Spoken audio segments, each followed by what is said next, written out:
तो प्यारे बच्चों, आज हम उर्दू का जो सबक पढ़ने जा रहे हैं उसमें हम 3 उसूल आपको बताएंगे। वो 3 उसूलों में से पहला उसूल ये है कि अलिफ से पहले जब भी कोई हर्फ आएगा जिसको अंग्रेज़ी में अल्फ़ाबेट कहते हैं तो उस पर हमेशा ज़बर आती है। और ये जो मैंने ऊपर निशानी लगाई है छोटा सा दाल जैसा, इसको जज़्म कहते हैं।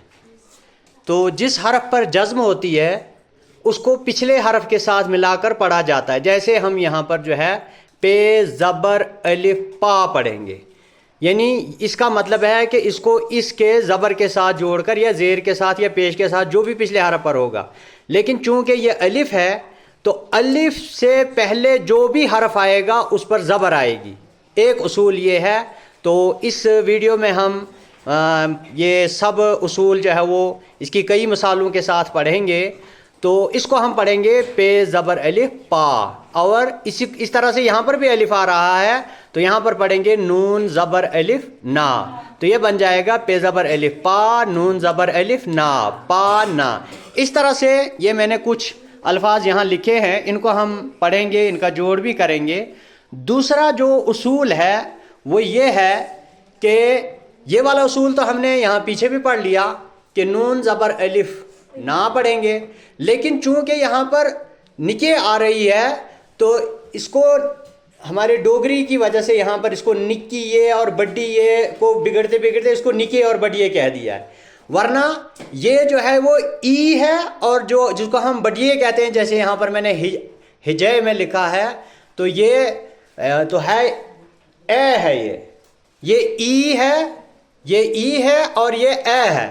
तो लेकिन अब पहले से हमारे ज़ुबानों पर चढ़ गया है निकिए और बड़िए। तो असल में डोगरी में था वो निक्की ये, यानी ई की आवाज़ देती थी ये छोटी ये, और बड़ी ये जो थी वो ये ए की आवाज़ देती थी। तो बहरहाल जैसे भी हम पढ़ते हैं, निकिए पढ़ते हैं या बड़िए पढ़ते हैं, निक्की ये पढ़ते हैं या बड्डी ये पढ़ते हैं या ई और ए पढ़ते हैं, तो इसका उसूल जो है वो ये है कि जहाँ पर ये निक्की ये होगी उससे पहले हरफ पर जो है वो ज़ेर लगेगी। एक परमानेंट उसूल है। जिस तरह से यहाँ पर अलिफ से पहले जो हरफ आएगा उस पर ज़बर लगेगी, इसी तरह से यहाँ पर निक्की ये से पहले जो है वो ज़ेर लगेगी। इसकी भी हम मुख्तलिफ मिसालें हम इस वीडियो में देखेंगे।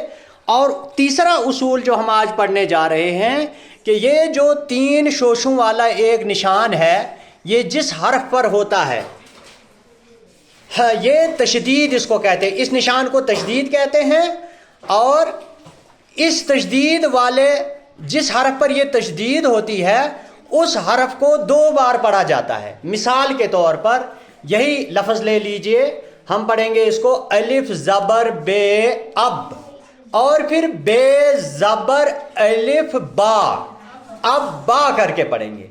तो इसी तरह से हम यहाँ पर कीफ पेश ते कुत और ते ज़बर अलिफ ता, ये देखिए कीफ पेश ते कुत और ते ज़बर अलिफ ता, कुत्ता करके पढ़ेंगे। इधर इसी तरह से काफ, ये काफ है और ये ज़ेर है और ये स्वाद है।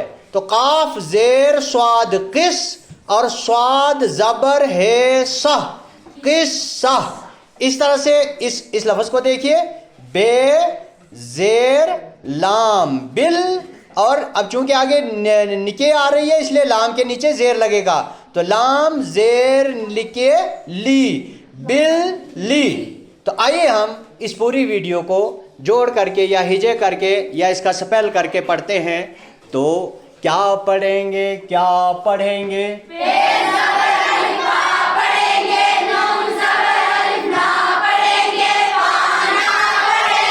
शाबाश। क्या पढ़ेंगे, क्या पढ़ेंगे?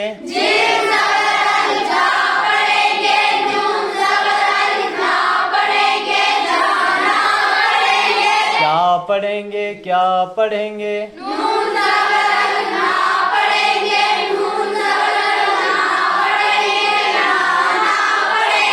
क्या पढ़ेंगे, क्या पढ़ेंगे? क्या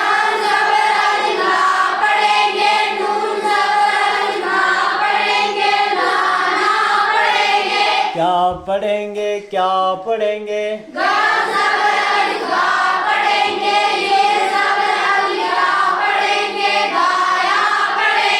क्या पढ़ेंगे क्या पढ़ेंगे?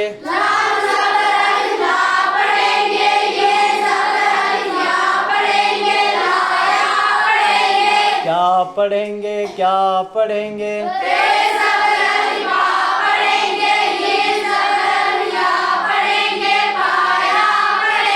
क्या पढ़ेंगे क्या पढ़ेंगे?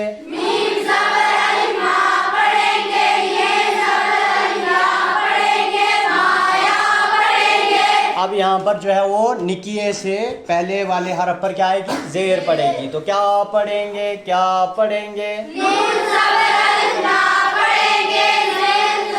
लाम जेर ये ली पढ़ेंगे, ना ली पढ़ेंगे। क्या पढ़ेंगे क्या पढ़ेंगे? लाम जेर ये ली पढ़ेंगे, ना ली पढ़ेंगे। क्या पढ़ेंगे क्या पढ़ेंगे?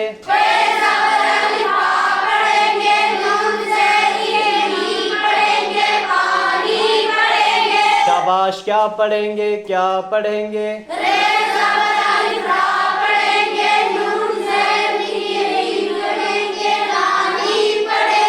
अब तशदीद वाले अल्फाज को पढ़ेंगे तो इसको पिछले से भी जोड़ना है और अगले से भी जोड़ना है। तो इसको क्या पढ़ेंगे? अलिफ ज़बर बे अब पढ़ेंगे, बे ज़बर अलिफ बा पढ़ेंगे, अब बा पढ़ेंगे। पढ़िए शाबाश।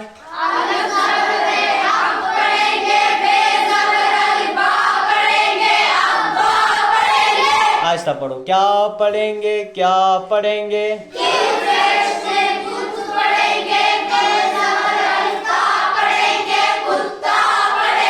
क्या पढ़ेंगे?